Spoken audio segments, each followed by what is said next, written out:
नमस्कार साथियों, ज्ञान एकेडमी में आपका स्वागत है। आज हम आरपीएफ एसआई के 100 मॉडल पेपर की सीरीज़ में एक और नए मॉडल पेपर की बात करेंगे। तो दोस्तों, अगर आप इस चैनल पर नए हो तो चैनल को सब्सक्राइब कीजिए और अपने ज़्यादा से ज़्यादा दोस्तों के साथ शेयर कीजिए ताकि उन्हें भी इन मॉडल पेपर का लाभ मिल सके। तो दोस्तों देखिए, आज का अपना पहला क्वेश्चन क्या कह रहा है। कुचिपुड़ी नृत्य कहाँ आरंभ हुआ था। दोस्तों, कुचिपुड़ी नृत्य कहाँ आरंभ हुआ था? तो ऑप्शन ए है राजस्थान, ऑप्शन बी आंध्र प्रदेश में, ऑप्शन सी है कर्नाटक में, ऑप्शन डी है पंजाब में। तो इसका करेक्ट आंसर क्या होगा दोस्तों? जल्दी से कमेंट बॉक्स में करेक्ट आंसर दीजिए कि क्वेश्चन नंबर 1 का करेक्ट आंसर क्या होगा, कुचिपुड़ी नृत्य कहाँ से आरंभ हुआ था। तो इसका correct answer option number B हो जाएगा। क्या होगा दोस्तों? Option number B, Andhra Pradesh. दोस्तों, आंध्र प्रदेश के कृष्णा जिले में कुचिपुड़ी नामक गांव में हुआ था। कहाँ से हुआ था दोस्तों? तो आंध्र प्रदेश में कृष्णा जिले में कुचिपुड़ी नाम गांव में हुआ था। ठीक है, इसी के साथ बढ़ते हैं अगले क्वेश्चन। अगला क्वेश्चन क्या कह रहा है? क्वेश्चन नंबर 2 देखिए। क्वेश्चन नंबर 2 क्या कह रहा है? दिल्ली का लाल किला किसने बनाया था? तो दोस्तों, दिल्ली का लाल किला किसने बनवाया था? ऑप्शन ए है हुमायूं, ऑप्शन बी है अकबर, ऑप्शन सी है शाहजहां, ऑप्शन डी है शेरशाह। तो इसका करेक्ट आंसर क्या होगा? जल्दी से कमेंट बॉक्स में अपना करेक्ट आंसर दीजिए कि क्वेश्चन नंबर 2 का करेक्ट आंसर क्या होगा। दोस्तों, आपको साथ साथ में आंसर भी देते रहना है।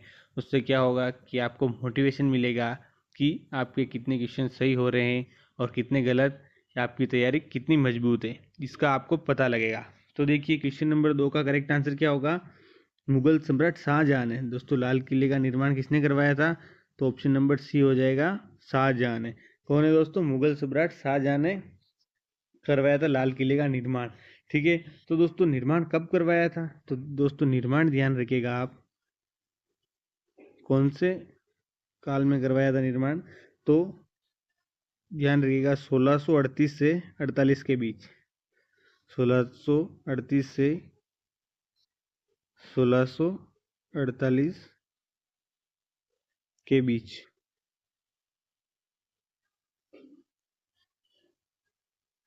ठीक है, ध्यान रखिएगा। इसी के साथ बढ़ते हैं अगले क्वेश्चन की ओर। देखिए अगला क्वेश्चन, क्वेश्चन नंबर 3 क्या कह रहा है? भारत में अंग्रेजी शिक्षा की शुरुआत किसने की थी? तो दोस्तों, भारत में अंग्रेजी शिक्षा की शुरुआत किसने की थी? तो करेक्ट आंसर क्या होगा? तो किसने की थी? ऑप्शन ए है मेकाले ने, ऑप्शन बी है कर्जन ने, ऑप्शन सी है डलहौजी ने, ऑप्शन डी है कार्नवालिस ने। तो करेक्ट आंसर क्या होगा दोस्तों? किसने की थी भारत में अंग्रेजी शिक्षा की शुरुआत? तो option number A correct answer हो जाएगा। क्या होगा दोस्तों? ऑप्शन नंबर ए, मेकाले ने, लॉर्ड मेकाले ने की थी। दोस्तों, ये कब की थी? तो वर्ष कौन सा था? वर्ष था 1900, सॉरी दोस्तों 1900 नहीं, 1835 में। कब की थी दोस्तों? 1835 में। ध्यान रखिएगा, ये सन भी बहुत, वर्ष बहुत इंपॉर्टेंट है कि किस वर्ष में शुरुआत की। तो 1835 में की थी। अंग्रेजी शिक्षा अधिनियम 1835 को पारित किया था। ठीक है, इसी के साथ बढ़ते हैं अगले क्वेश्चन की ओर। अगला क्वेश्चन, क्वेश्चन नंबर 4 क्या कह रहा है? देखिए क्वेश्चन नंबर 4 क्या कह रहा है? सती प्रथा पर प्रतिबंध किसने लगाया था? तो दोस्तों, सती प्रथा पर प्रतिबंध किसने लगाया था? तो देखिए, ऑप्शन ए है लॉर्ड डलहौजी, ऑप्शन बी है लॉर्ड माउंटबेटन, ऑप्शन सी है Lord William Bentinck, option D है लॉर्ड कर्जन। तो करेक्ट आंसर क्या होगा दोस्तों? सती प्रथा पर प्रतिबंध किसने लगवाया था? तो इसका correct answer option number C हो जाएगा। क्या होगा दोस्तों? Option number C, Lord William Bentinck ने। दोस्तों, लॉर्ड विलियम बेटिंग ने रोक लगाने का कानून किया था। कब किया था दोस्तों? 189 साल पहले लॉर्ड विलियम बेटिंग ने भारत में सती प्रथा पर रोक लगाने का कानून लागू किया था। क्या किया था दोस्तों? कानून लागू किया था 1829 में। आज ही के दिन भारत में सती प्रथा का अंत हुआ था। कब हुआ था दोस्तों सती प्रथा का अंत? तो 1829 में। कब हुआ था? 1829 में सती प्रथा का अंत हुआ था।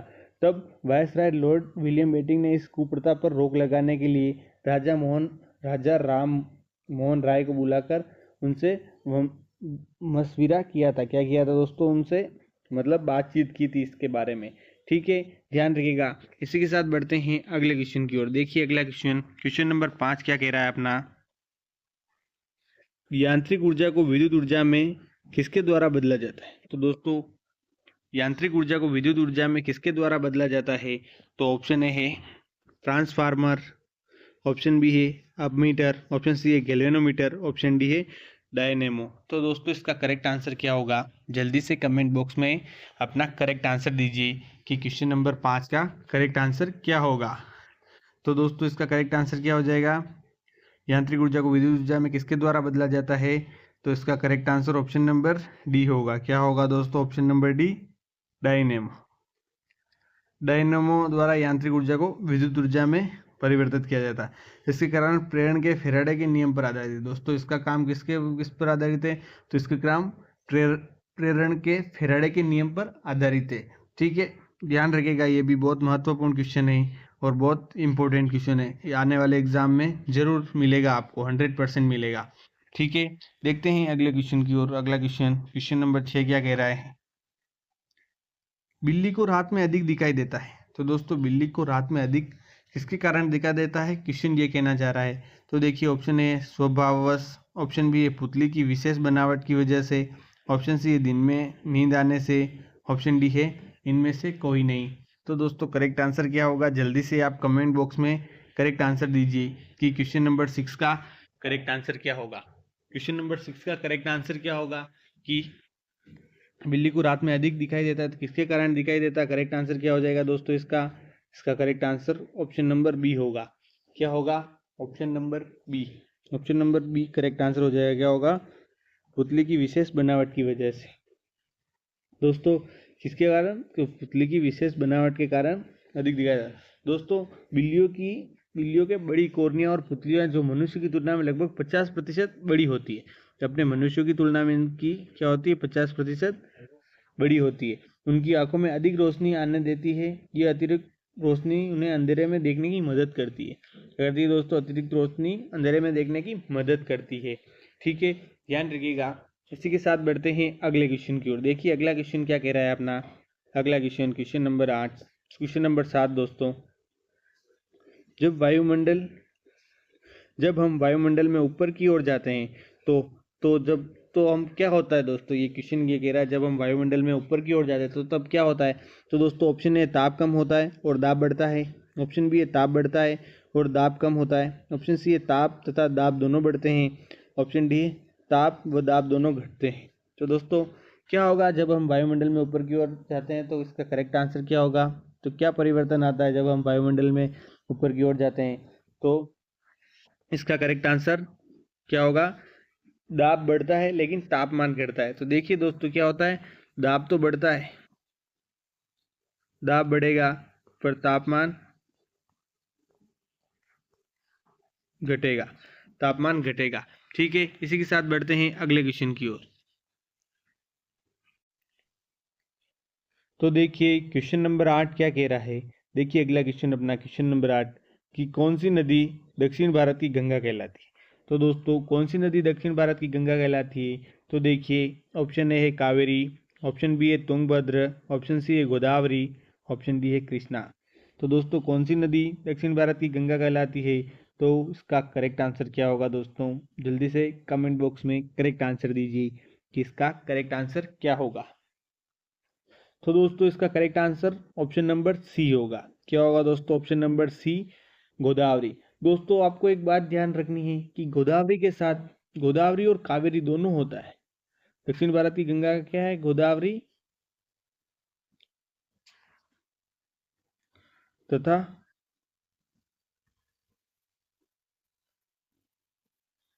कावेरी। दोस्तों इन दोनों नदियों को दक्षिण भारत की गंगा कहा जाता है। तो दोस्तों यहाँ पर ऑप्शन नंबर ए में कावेरी नदी भी दिया नाम है। तो दोस्तों आपको कंफ्यूज नहीं होना है। वैसे ये क्वेश्चन में दोनों ऑप्शन दिए हुए हैं, बाकी आपको एग्जाम में दोनों में से एक ऑप्शन ही मिलेंगे, या तो दोनों मिलेंगे तो आपको विकल्प भी उसके अनुसार मिलेंगे कि एक से अधिक है, या ऑप्शन आपको उस हिसाब से मिल जाएंगे। बाकी ज़्यादा करेक्ट आंसर कौन सा होगा?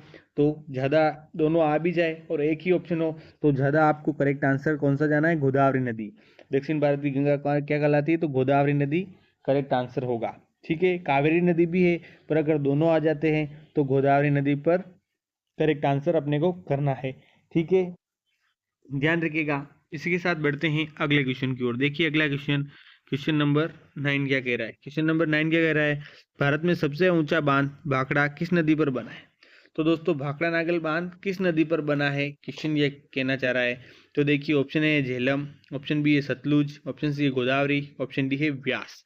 तो दोस्तों भारत का सबसे ऊंचा बांध भाखड़ा नागल किस नदी पर बना, तो करेक्ट आंसर क्या होगा, जल्दी से कमेंट बॉक्स में आंसर दीजिए कि इसका करेक्ट आंसर क्या होगा। क्वेश्चन नंबर 9 का किस नदी पर बना है, तो इसका correct answer option number B correct answer हो जाएगा। क्या होगा दोस्तों, ऑप्शन नंबर बी सतलुज नदी पर। कौन सी नदी पर बना है दोस्तों, सतलुज नदी पर बना है। दोस्तों ये बांध कहाँ पर है, तो ये बांध पंजाब हरियाणा और राजस्थान की संयुक्त बहुउद्देशीय परियोजना है। कहाँ है दोस्तों, तो पंजाब हरियाणा राजस्थान की संयुक्त बहुउद्देशीय परियोजना है। ये भारत का सबसे ऊंचा गुरुत्वाकर्षण बांध है।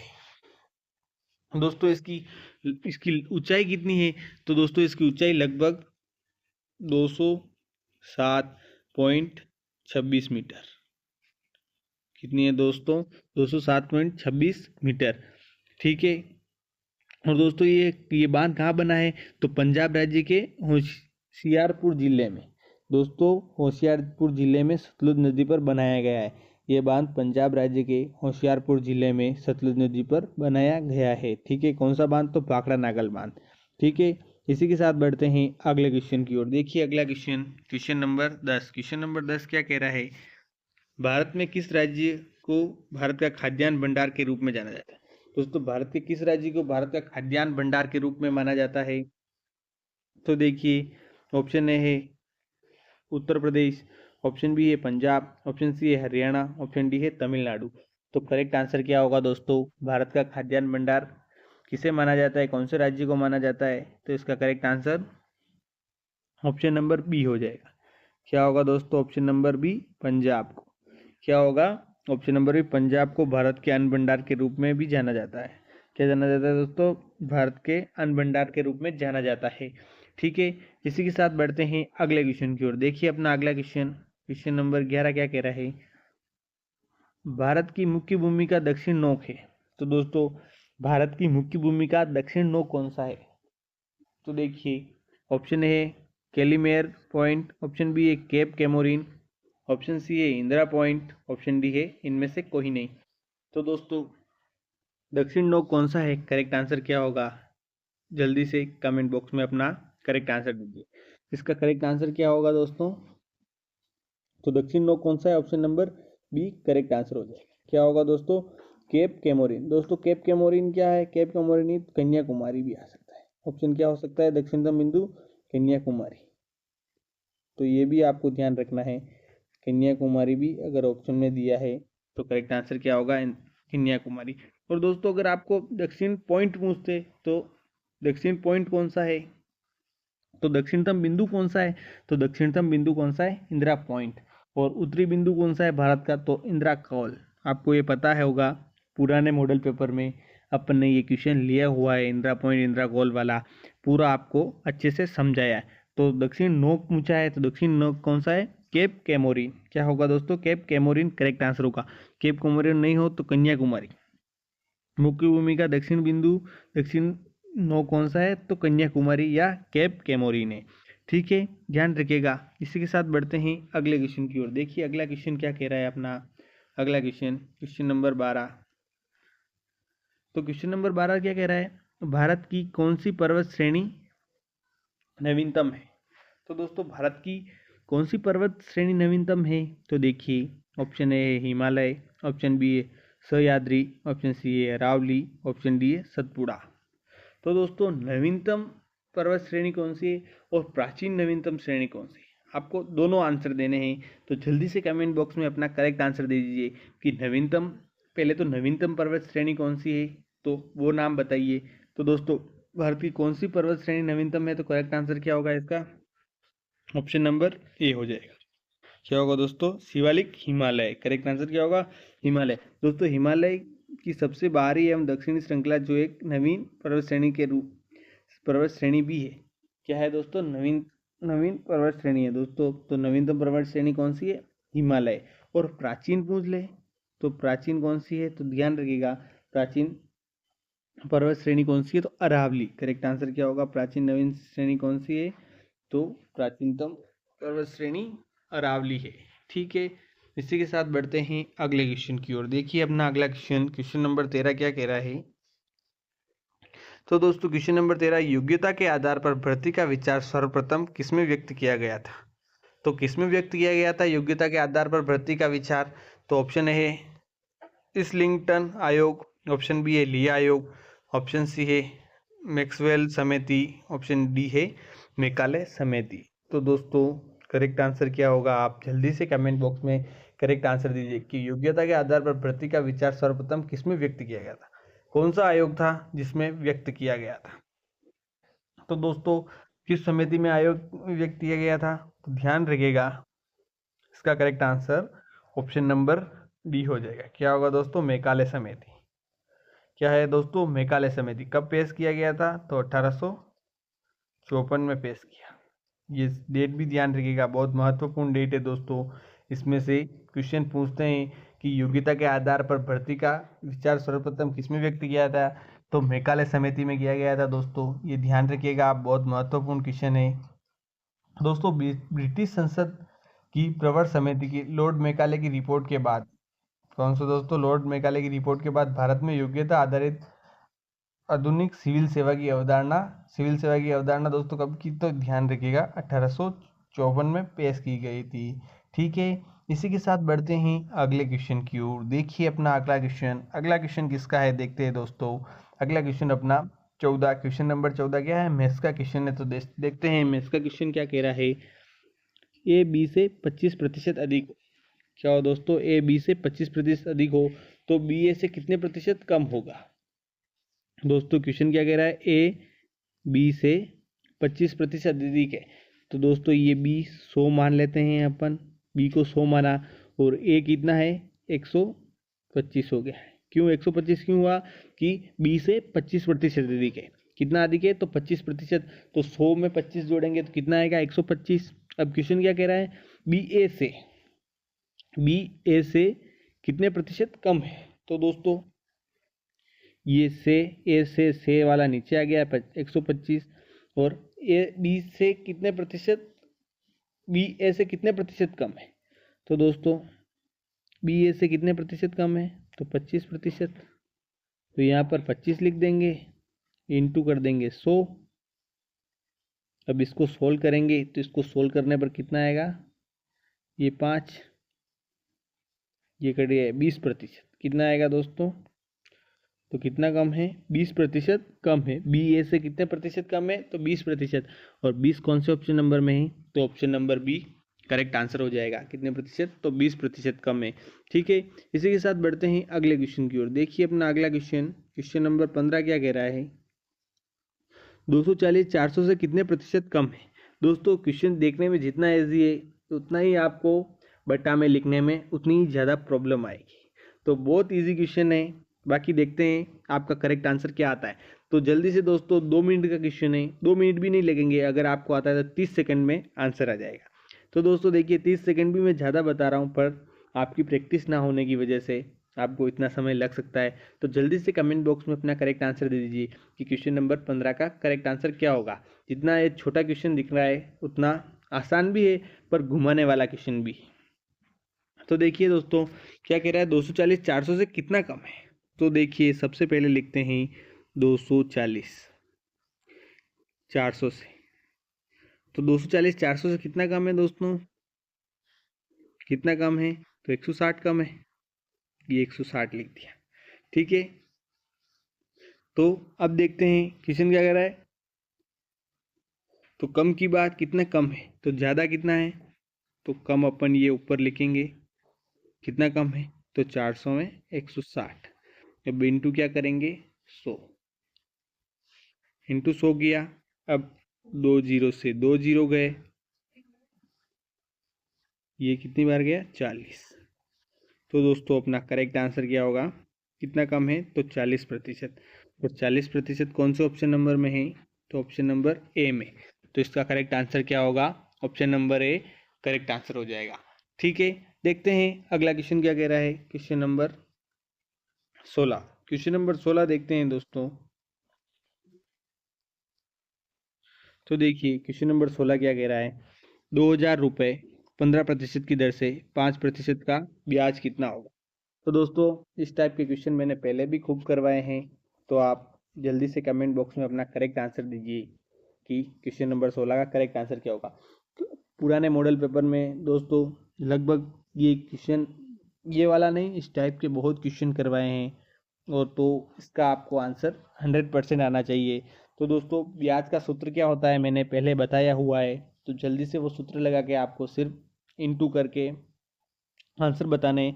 तो जल्दी से कमेंट बॉक्स में आंसर दे दीजिए, तब तक अपन इस क्वेश्चन को करते हैं। दोस्तों अपने को क्या याद करना है, ब्याज। तो दोस्तों मैंने आपको बताया हुआ है पहले, तो ब्याज याद करने का फॉर्मूला क्या होता है, मूलधन इंटू समय इंटू दर बटा 100। क्या होता है दोस्तों, मूलधन इंटू समय इंटू दर बटा 100। तो देखिए मूलधन कितना दिया है अपने को, 2,000 रुपये। कितना दिया है, 2,000। और समय कितना है, 5, और दर कितनी है, 15%। तो ये बटा में पहले ही 100 लगा दिया आपने को, वही बात है, एक ही बात है। अब ये 2 जीरो से 2 जीरो जाएंगे, 30 और 30, ये कितना होगा दोस्तों, अब इसको अपन सोल्व करेंगे। 20,000 है ना यहाँ, तो ये एक जीरो और लगा, ठीक है। तो अपने को क्या करना, 200 इंटू 5 इंटू 15 करने हैं।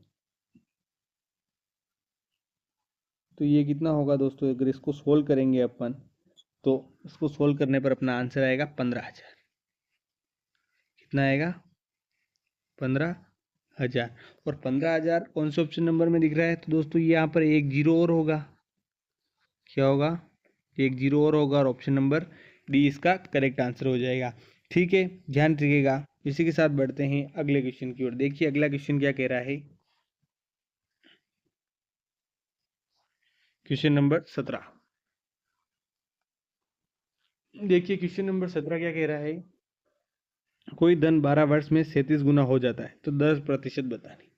तो दोस्तों कोई धन 12 वर्षों में 37 गुना हो जाता है, तो दोस्तों इसका एक फॉर्मूला है, ध्यान रखिएगा।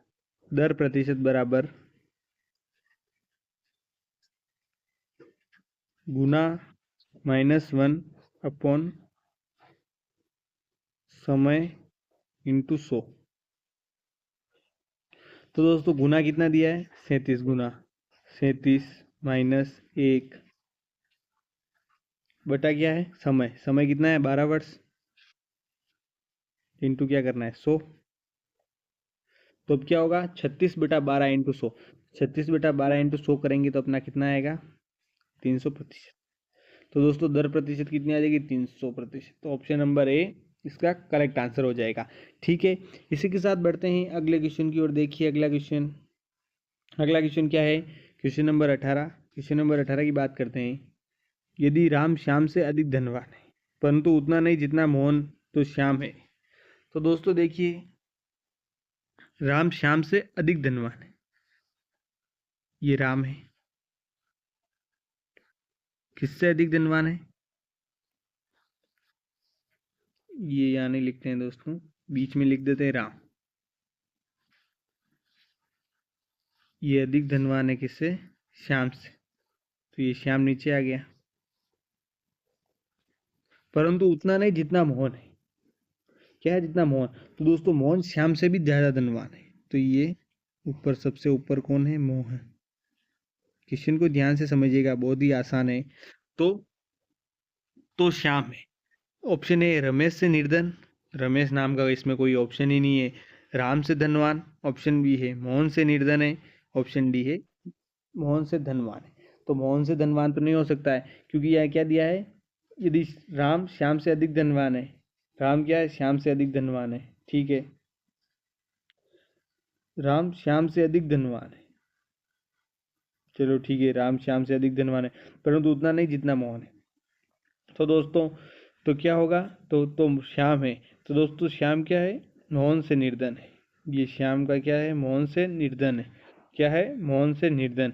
तो मोहन से निर्धन है तो कौन सा ऑप्शन? ऑप्शन नंबर सी इसका करेक्ट आंसर हो जाएगा। ठीक है, इसी के साथ बढ़ते हैं अगले क्वेश्चन की ओर। देखिए अगला क्वेश्चन, क्वेश्चन नंबर 19 क्या कह रहा है? सी माता है ए और बी की, यदि डी पति है बी का, तो सी कौन है डी की? सी माता किसकी है दोस्तों? सी ये माता है ए और बी की, ए और बी की माता है। ठीक है, ये ए और बी की माता है सी। डी पति है बी का, तो मतलब ये स्त्री है, तो पति के लिए ये प्लस का चिन्ह लगाते थे डी। ये हस्बैंड वाइफ हो गए, ये कोष्टक बना दिया। तो सी कौन है डी की? तो सी कौन है डी की दोस्तों? ये रिलेशन पूछा है। सी माता है ए और बी की, तो सी और डी, बी लड़की है और ये बेटा, कुछ भी मान लेते हैं, बेटा बेटी मान लेते हैं, तो बेटी का पति है ये। तो सी और डी का क्या संबंध होगा? तो सी कौन है डी की? तो सास लगेगी। क्या लगेगी? सास। और सास कौन से ऑप्शन नंबर में है? तो सास ऑप्शन नंबर डी में। तो इसका करेक्ट आंसर क्या होगा दोस्तों? Option number D correct answer हो जाएगा। दिया हुआ भी डी की पूछी सी और डी का, और अपना आंसर भी ऑप्शन नंबर डी सास करेक्ट आंसर हो जाएगा। ठीक है दोस्तों, तो बढ़ते हैं अगले क्वेश्चन की ओर, क्वेश्चन नंबर 20। और दोस्तों क्वेश्चन नंबर 20 आज का अपना अंतिम क्वेश्चन भी है, बहुत शानदार वाला क्वेश्चन है। देखते हैं अंतिम क्वेश्चन क्या कह रहा है। एक महिला की ओर संकेत करते हुए साइमन ने कहा, कौन कह रहा है दोस्तों? साइमन, कि वो मेरे पिता की एकमात्र बहन की पुत्री है। क्या है दोस्तों? महिला की ओर संकेत करते हुए साइमन ने कहा, ये मान लेते हैं अपन साइमन। साइमन ने क्या कहा? कि वह मेरे पिता की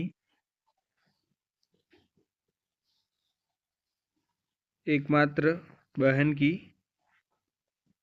पुत्री है। तो बहन की ये पुत्री हो गई, पिता के बहन की पुत्री। तो वह महिला साइमन के किस प्रकार, दोस्तों महिला कौन है? ये पुत्री है। महिला किसका संबंध बता रहा है? पुत्री। तो साइमन के किस प्रकार संबंधित होगी? क्या क्वेश्चन क्या कह रहा है कि साइमन के ये महिला मतलब ये पुत्री किस प्रकार संबंधित होगी? तो दोस्तों भुएरी बहन की, भुएर नहीं फुफेरी बहन दिया है, तो option number B correct answer क्या हो जाएगा? क्या होगा दोस्तों? किस प्रकार संबंधित है? फुफेरी बहन है, क्योंकि पिता की बहन साइमन के क्या लगेगी? साइमन के पिता की बहन साइमन के बुआ लगेगी, और बुआ की लड़की है।